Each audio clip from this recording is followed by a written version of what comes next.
এই যে বর্তমানে আমরা দেখছি ভাতার রাজনীতি চলছে, শুধুমাত্র পশ্চিমবাংলা নয়, আপনারা যদি দেখেন পশ্চিমবাংলায়, ওদিকে দিল্লিতে, ওদিকে হরিয়ানায়, ওদিকে আপনার তামিলনাড়ুতে, সব জায়গায় প্রায় ভাতার রাজনীতি চলছে।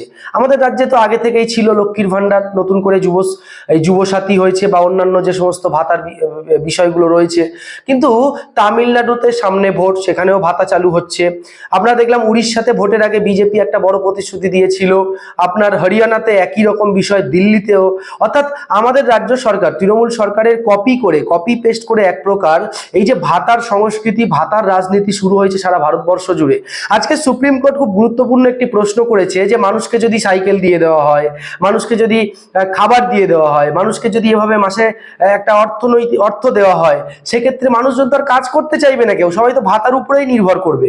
কিন্তু ভাতার পাশাপাশি আপনার কর্মসংস্থান প্রয়োজন, ভাতার পাশাপাশি মানুষের শিক্ষা প্রয়োজন, ভাতার পাশাপাশি মানুষের স্বাস্থ্য, আপনার যে বিষয়গুলো রয়েছে সেগুলোর উন্নতি প্রয়োজন। মানে আপনার স্বাস্থ্য কেন্দ্রগুলো উন্নতি, বা আপনার শিক্ষাক্ষেত্র বলুন, আপনার হসপিটাল যে ব্যবস্থা, সেই মানে সবগুলো উন্নতির প্রয়োজন। কিন্তু শুধুমাত্র ভাতা দিয়ে কি একটা সমাজ বা একটা জাতিকে বা একটা দেশের মানুষকে কি উন্নতি করা সম্ভব? এ বিষয় নিয়ে আপনাদের মন্তব্য অবশ্যই কমেন্ট বক্সে জানান। এবং তার সঙ্গে সঙ্গে সব থেকে বড় কথা হলো মূল্য বৃদ্ধি। এই যে জিনিসপত্রের দাম যার যে যখন ইচ্ছা বাড়িয়ে দিচ্ছে, এটাও তো সরকারের প্রয়োজন মূল্য বৃদ্ধি রোধ করা। আপনাদের মন্তব্য কমেন্ট বক্সে জানান।